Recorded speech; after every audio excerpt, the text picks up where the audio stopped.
दोस्तों, हर रोज़ हमारे पास बहुत सी वजह होती हैं जिसकी वजह से हमें अपनी ज़िंदगी से शिकायत रहती है।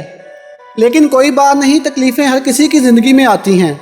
लेकिन हम में से ज़्यादातर लोगों को ये पता ही नहीं होता कि हम कितने ज़्यादा लकी हैं। और आज मैं आपको जिन बच्चों से मिलवाऊंगा, इनको देखने के बाद आप खुद से प्यार करने लग जाएंगे। अगर आप लोग हमारे चैनल पर नए हैं तो चैनल को सब्सक्राइब लाजमी कर लें ताकि ऐसी वीडियोज़ आपको सबसे पहले मिल सके।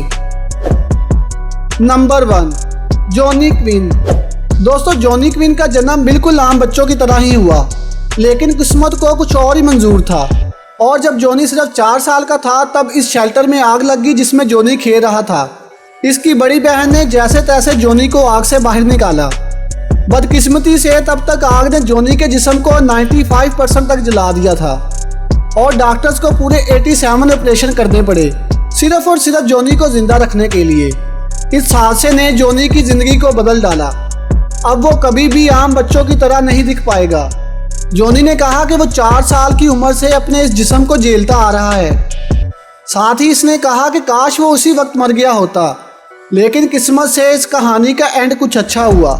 जॉनी ने अब खुद को एक्सेप्ट कर लिया है।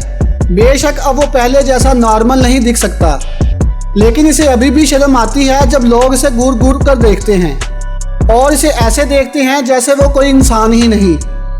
लेकिन अब वो लोगों को इग्नोर करना सीख चुका है। नंबर 2, डुनाविया वाकर। दोस्तों, आज टेक्नोलॉजी इतनी आगे निकल गई है कि हम बहुत पहले ही जान लेते हैं कि पैदा होने वाले बच्चे की हालत कैसी है। लेकिन डुनाविया की मां को एक बहुत बुरा सरप्राइज मिला। वो डॉक्टर जिन्होंने डुनाविया की मां का अल्ट्रासाउंड किया था, वो ये देख ही नहीं पाए कि आने वाले बच्चे के हाथ तो है ही नहीं। और फिर डुनाविया के पैदा होने के बाद इसकी माँ और डुनाविया ने कभी हार नहीं मानी। डुनाविया की माँ ने एक ऐसा प्रोग्राम बनाया जिससे इसकी बेटी एक नॉर्मल लाइफ गुजार सके। डुनाविया अब जवान हो चुकी है और अपने हर काम के लिए पैरों का सहारा लेती है। वो पैरों से खाना खाती है और पैरों से ब्रश करती है। और इतना ही नहीं, वो एक अच्छी ड्राइवर भी बन चुकी है। लेकिन इसके लिए बस ये भी काफ़ी नहीं था।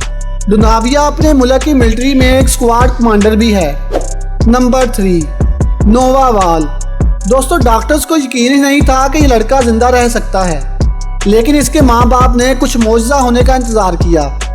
असल में नोवा के जन्म के वक़्त इसका दिमाग 90% तक डैमेज हो चुका था। सिर्फ इतना ही काफ़ी नहीं था, बच्चे की हड्डी में भी डॉक्टर्स ने परेशानी ढूंढ निकाली।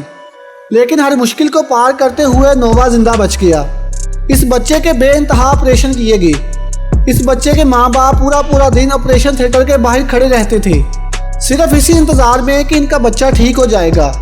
इसके बाद डॉक्टर्स ने इस बच्चे के लिए एक अलग लैंग्वेज को जन्म दिया जो इसके माँ बाप को समझाई गई। इसके बाद इस बच्चे के माँ बाप इसी लैंग्वेज के तहत नोवा से बात कर सकते हैं। और उसके बाद जो हुआ वो किसी चमत्कार से कम नहीं था।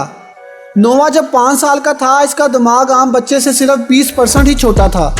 डॉक्टर्स भी हैरान थे कि ऐसा चमत्कार कैसे हुआ। लेकिन बदकिस्मती से अभी भी ये बच्चा खुद के सहारे पर नहीं चल सकता, क्योंकि इसकी रीढ़ की हड्डी अभी तक ठीक नहीं की जा सकती। लेकिन हम उम्मीद करते हैं कि डॉक्टर ज़रूर इसका कुछ ना कुछ हल निकाल लेंगे। Number 4, fish boy. दोस्तों, चाइना में रहने वाले 8 साल के बच्चे को इसके पड़ोसी फिश बॉय कहते हैं। ये बच्चा एक बेहद खतरनाक बीमारी का सामना कर रहा है। इस बीमारी में जिस्म का मांस कई जगह से बहुत ज़्यादा सख्त हो जाता है, जो दिखने में कुछ मछली जैसा लगता है। दुनिया में इस बीमारी के शिकार सिर्फ 1600 लोग ही हैं। ये बीमारी जन्म के वक्त नहीं दिखती, लेकिन वक्त के साथ साथ इनके जिस्म में बहुत दर्द शुरू हो जाता है। इसकी मां ने बताया कि ये लड़का कई के दिन सो ही नहीं पाता, क्योंकि दर्द की वजह से इसको नींद ही नहीं आती। वहीं डॉक्टर्स इस लड़के पर करीब से रिसर्च कर रहे हैं और उम्मीद है कि जल्दी ही वो इस लड़के को नॉर्मल बना देंगे। नंबर 5, मनार मैगट। दोस्तों, इजिप्ट में रहने वाली मनार ने दुनिया की सबसे रेयर बीमारी को बर्दाश्त किया। जब इसकी मां के पेट में 2 बेबी एक साथ पल रहे थे, इसमें से एक पूरी तरह से बड़ा नहीं हो पाया और नतीजा ये आया कि वो दूसरे बच्चे से जाकर जुड़ गया। मनार का दूसरा सर सूंघ सकता है और इसकी दूसरी आंखें झपक सकती हैं, लेकिन एक अकेले सर का जिंदा रहना लगभग नामुमकिन था। दूसरे सर में भी आंखें, नाक और कान मौजूद थे। डॉक्टर ने इस बीमारी को रेयरेस्ट ऑफ द रेयर का नाम दिया। इस बीमारी की वजह से मन्नार कभी एक आम इंसान नहीं बन पाई, जिसके बाद इसके माँ बाप ने सर्जरी करवाने का फैसला किया। बेशक सर्जरी सक्सेसफुल रही और मन्नार का दूसरा सर अलग कर दिया गया, लेकिन बदकिस्मती से इस कहानी का एंड बहुत बुरा हुआ। मन्नार को बिल्कुल ठीक करके हॉस्पिटल से घर भेज दिया गया, लेकिन भेजने के 4 दिन बाद ही इसको फिर से हॉस्पिटल लाया गया। तब इसकी हालत ऐसी थी कि दुनिया का कोई भी डॉक्टर इसको बचाने के बारे में सोच भी नहीं सकता था। इसके दिमाग में इन्फेक्शन फैल चुका था और हॉस्पिटल लाने के 3 दिन बाद ही मन्नार ने इस दुनिया को अलविदा कह दिया। तो दोस्तों, उम्मीद है इन सबको देखकर आप सभी खुद को बहुत लकी फील कर रहे होंगे। और दोस्तों, अगर आपको आज की वीडियो पसंद आई है तो इसको लाइक और शेयर करें और हमारे चैनल को सब्सक्राइब करना मत भूलें।